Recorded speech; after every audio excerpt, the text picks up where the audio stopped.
on this setup. That's all right.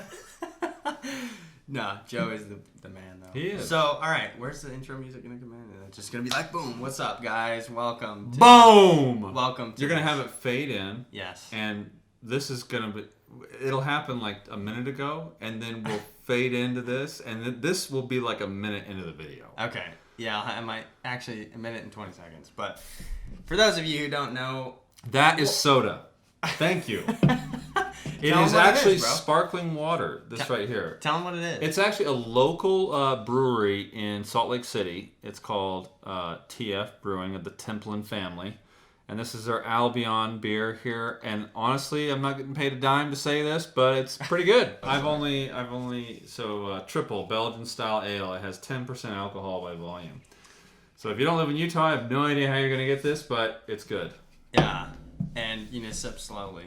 Right. Yeah, you do, because this has as much alcohol as almost as wine. You know what I mean? It's like, if you drink beer fast, you're gonna be done. Yeah. With this one beer, if you're kind of a lightweight like me. Yeah, and you learned that the hard way this last weekend, right? Yeah, I was actually building a dog door, and I just downed one of these beers, like a normal beer, and I shouldn't have been working on that dog door. I'll just say that. It was not just a normal beer. No. Being chugged. No. This was not some 5% beer. Yeah. No, okay. You just drink the whole thing and you're just like, whatever. This was like, wow, I need to take a break. Cool. So what are we talking about today? Oops. Yeah, that's my wife told me not to hit the table. Know your numbers. Know your numbers. All right. There's a lot that we could talk about with knowing your numbers today. Don't you think? Yeah, actually, okay, so knowing your numbers, why are we saying that? Yeah. With the ATM business, you're dealing with cash. So if you don't know what's coming in and going out, you can lose track of your progress pretty fast. I mean, you've got multiple machines. You got to make sure what's in the vault is in the vault. You got to make sure what's being reported is true. Yeah. And then, you've got, when you look at your bank account, you have these deposits being made constantly for vault cash. But then you've also got, if you're like us, you also have your surcharges being deposited, but we set it up so it's once a month, so we can actually tell what's surcharge and what's vault cash. But you can set up the settlements daily. Yeah. For your vault cash. Yeah, and so what we mean by that is your surcharge. You can do that for daily as well. Yeah, exactly. So yeah. So knowing your numbers, like when you're running a business, you can't just, especially with the ATM business or with any business, you can't just say, all right, I'm just going to run this thing, and we're making money, great. We're making $5,000 a month. We're making $10,000 a month. We're making $1,000 a month. Cool, we're good. And you can't just keep that in your mind and then spend your expenses just off of memory.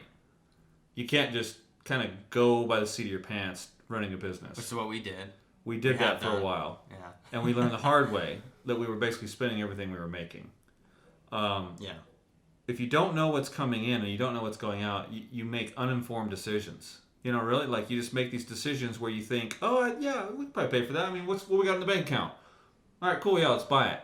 Yeah. And with ATMs, your bank account is your vault cash too. And so if you have this bank account with like $100,000 in it and you're making what you're making, you might see $100,000 in your bank account and think, we're good, let's spend it.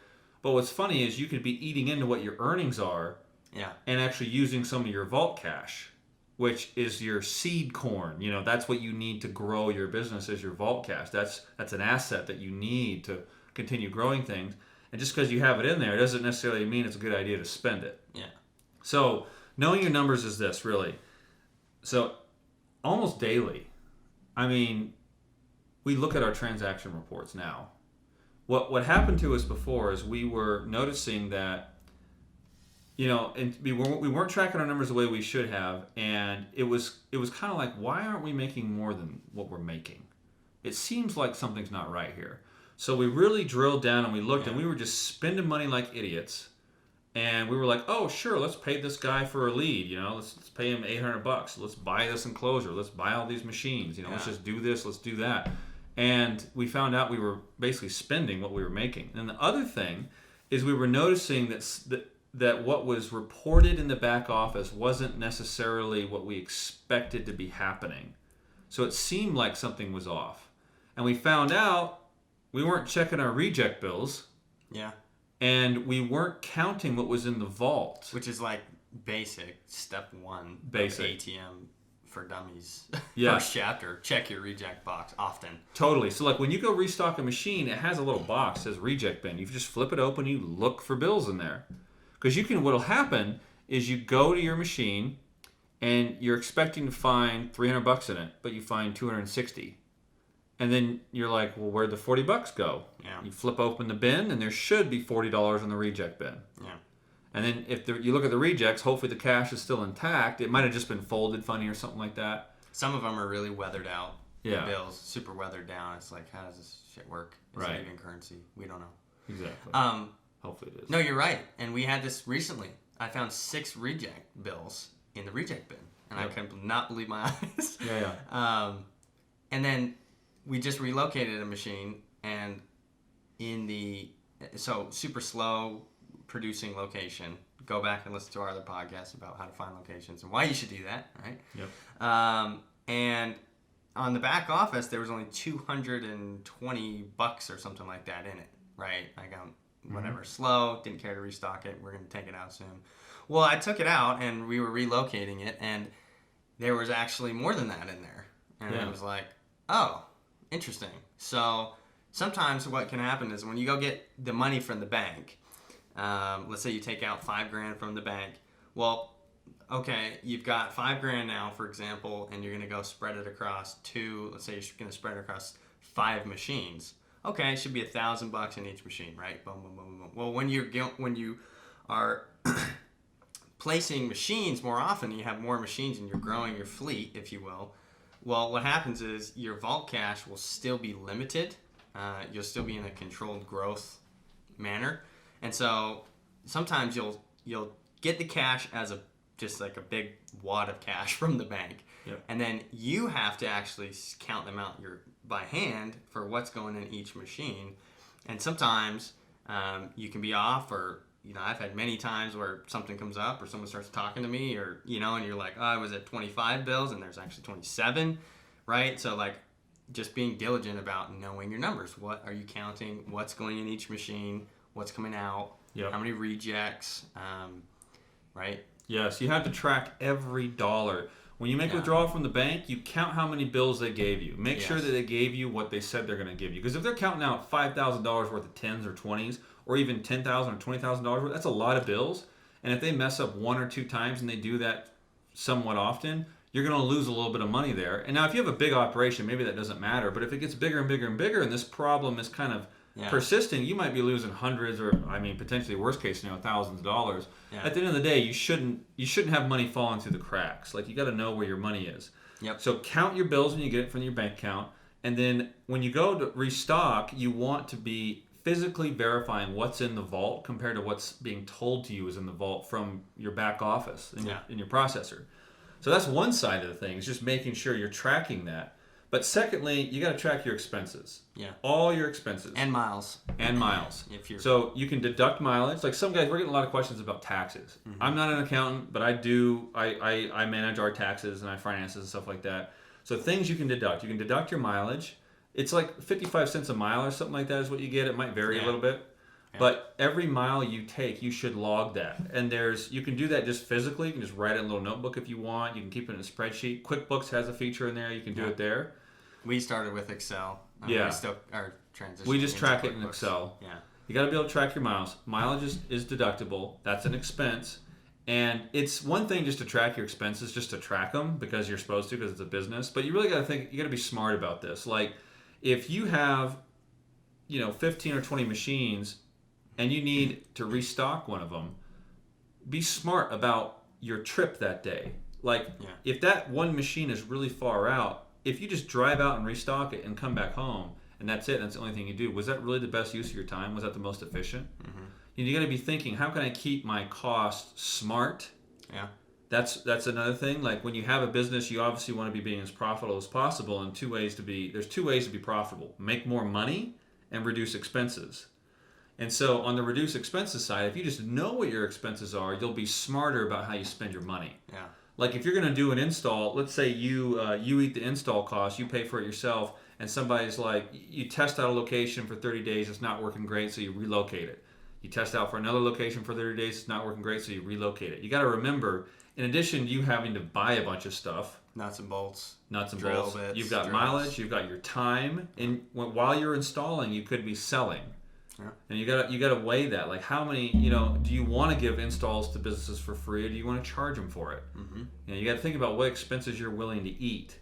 And the other thing is, or real quick, yeah, is it worth your time to go out to a far location and come back home, or should you find a cash loader for it? Right? Someone else to load it for you. Yeah. Give them $1 of the surcharge, or however you want to structure it. That's the standard. Is usually $1 for cash vaulting services, right? Yeah, so like if you live in Happyville and you got a machine 3 hours away in Bobville, does it make sense for you, if you have no other machines near it, it's totally by itself, does it make sense for you to be the one to go restock it? Mm-hmm. I mean, that's a long drive, that's almost a full day. Yeah, you get a cash loader. Situations like that, you got to be thinking, how can I be smart about my expenses? But you got to know your expenses. Yeah. That's the other thing. And so, like, when you buy machines, do you buy a brand new one? Do you buy a used one? Do you buy a refurbished one? Be thinking about that. It's like we landed some schools. Schools were kind of questionable. We got in the middle of COVID, and we got a contract for 6 schools. But again, it was the middle of COVID, so we thought, do we buy 6 brand new machines for this, or we get some used machines? We didn't want to overexpose ourselves and get the cream of the crop for a location that was like a maybe, especially with COVID going on. Like, if COVID wasn't going on, there was potential for their games. Like, they were willing to, there was a lot of traffic they're going to give to us. They're going to have cash only and concessions and things like that. So there was a lot of opportunity there. But because COVID, we were like, let's not expose ourselves too much. So we bought used machines in that case. Yeah. And so you got to be smart about things like that. And the other thing about your expenses are, do you do things like, do you have to wrap all your machines? Do you get a custom wrap on your machines? Or are you happy with just like a sticker on the side? Yeah. Like, do you need a wrap? Like, you got to be thinking about these things. Those wraps are like $500 or $600. Well, probably less. I'm sure we can find it for less, but Probably. Still, it's an expense, right? Exactly. And you got to be thinking, is it worth it for me to spend that money on this? Like, do I need to buy a wireless box for this location, or can I negotiate with the owner to give me a hard line? Mm-hmm. Those kinds of things. Like I just did yesterday. I said, I'm going to install a hard line. Do you care if I get up on your walls and tables and route it? And 30 minutes later, had taken a staple gun to her, exposed wood wall and routed the hard line out of sight, out of mind. Nice. But reason being is because I'm like, well, I could buy another wireless box right now on my phone. Do I want to? Yeah. I'm here. There's a fresh hard line to be used. I'm gonna keep our expenses low, right? Like, just stuff like that. Yeah. Especially when you're starting, if you're not just sitting on $100,000, you can just spend. Like, you got to be a little smarter about your expenses. Yeah, and unfortunately, so many gurus, I won't say any names, of people out doing ATM stuff, I think a lot of people get a wrong misconception about how to start, right? Like, there's some people that say, oh, fresh locations installed, $13,000 a month. It's like, that's really unrealistic for an ATM to be making. It'd have to be like a cash-only strip club that's the size of an Amazon warehouse or some shit like that. Like, it's pretty unrealistic. So I'm assuming most people listening to this are people who are starting out, right? That's kind of our audience, and who don't just have $100,000 sitting there, or don't have, a parent who cares to give them $10,000. Like, no, that's pretty unrealistic, stuff like that. So you've got to manage and be mindful of knowing your numbers coming in and coming out. Yep. And, right, that's the only, you mentioned it before we got on, it was the only reason for financial hardship is what? Is your money out is more than your money in. That's why people get into financial stress. It sounds kind of dumb and simple, but if what you're spending equals or exceeds what you're making, you're going to be freaking out. Yeah. And so with the ATM biz, if you just track your expenses, and really your only expenses are installs, the machine, having vault cash, but that's like a savings account because you're not really spending it. Yeah. And then your gas money to go restock, and your mileage, because you get to deduct that. Did you say install cost? Install costs, yeah. So you've got some hardware you got to pay for your installs.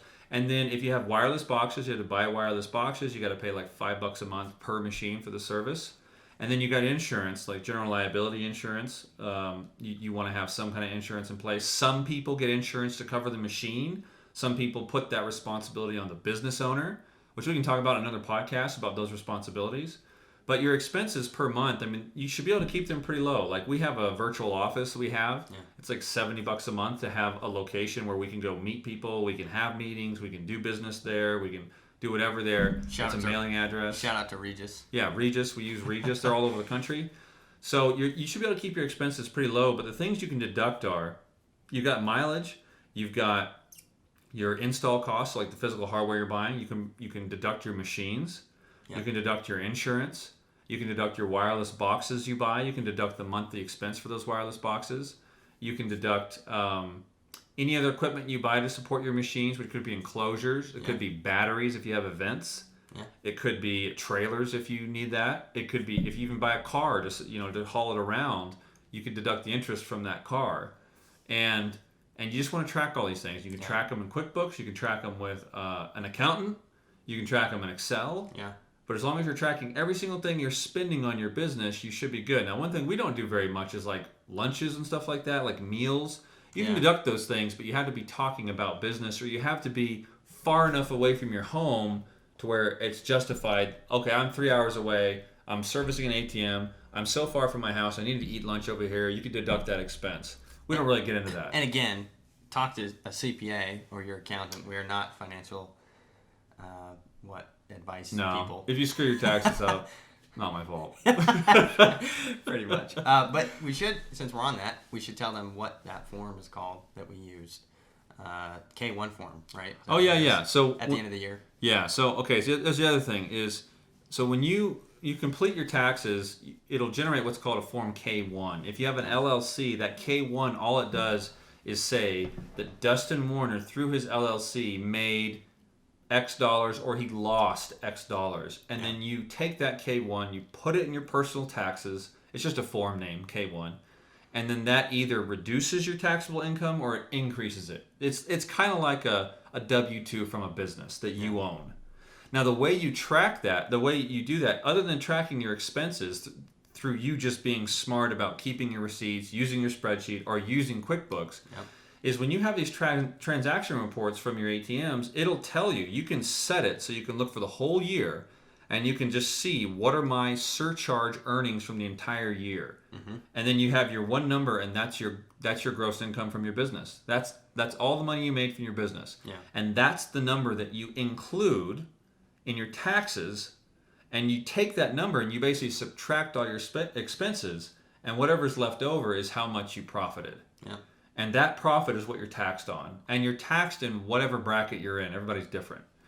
The other thing you can do as an expense I didn't mention is if you pay out commissions or referral fees to businesses, you count that as an expense. You can deduct that. You can deduct that. Yeah. And if it's less than $600, you don't need to give people a Form 1099. If it is more than $600, you don't have to, give them a Form 1099. And that just shows that they earn that income from you, and they have to pay taxes on that income, and you can claim it as a deduction. And they won't. I mean, some business owners, I guess, could be stingy about that, but most, it's not enough to justify being upset about that. Right. If you are within your rights to issue a 1099 if you give people more than $600 a year, you're totally within your rights. And if it's not a service, if it's a commission you're giving them, or if it's an agreement where you split earnings, that's fine. A payout's fine.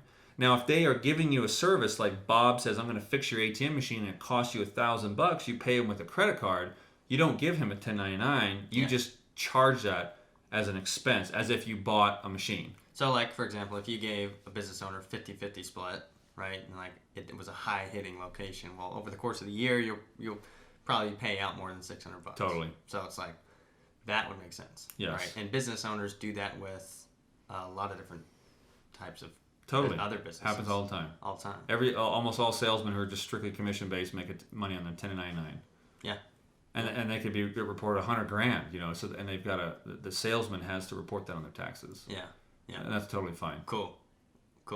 So knowing your numbers. Yep. I mean that's the bottom line. Man. That's pretty much it, right? Just give them a recap, a wrap up. Point 1, 2, and 3. Yeah. So point 1, profits. So you either You increase your profits by increasing your income, which means selling more locations, expanding your business. Don't let an ATM sit in a crappy location more than 30 days. Yeah. Relocate it.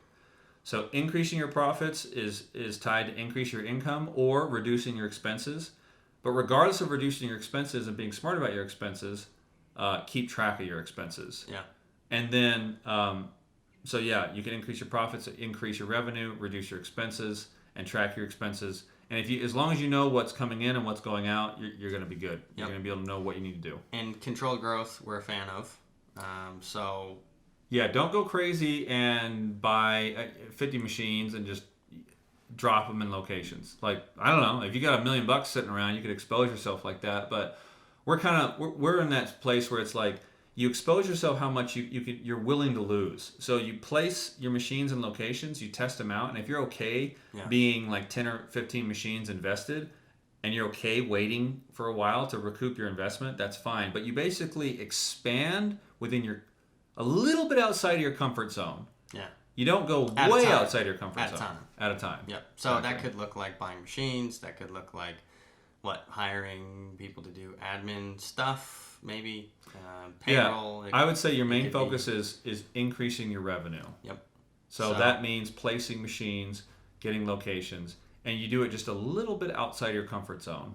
You don't want to go overextending yourself. And there's some people who are like, yeah, I'd prefer to start with 10. Yeah, some people are comfortable with that. If you're comfortable with that, that's good. Yeah, that's awesome. That means more money that you can put to work, I think. Totally. And quicker, I think, that you can recoup your investment cost. Exactly. Yeah. It's different going broke after investing than just going to party, right? Yes. Please don't go broke after investing. But there is a big difference there. And you know why I like us, dude? We're regular guys. You know what I mean? We are normal, hardworking American guys doing the best job we can. And most people, I think, listening to this are that same way. Totally. So most people, most likely, will not be able to just drop 10 machines, right? Like, that's probably the third most common question is people asking us, I'm new to this. How do I know when to get a new machine? Or how do I know how much to put in it? Or it's just you want to expand within your comfort zone, a little bit outside your comfort zone at a time in that regard. Exactly. So we're about 25 minutes deep. We talked about if minty is cold spicy, so I'm set. No, this has been good though. This is a much requested video for us to talk about. So keep them coming. I'm on Instagram at Spennycut, SPENNYCUTT. Dustin's not on Instagram, but you can follow us at Absolute ATMs on Instagram, YouTube. This will be on Spotify as well, so feel free to reach out. We're a 24/7 resource for all you guys, and we want to connect with you, so reach out to us.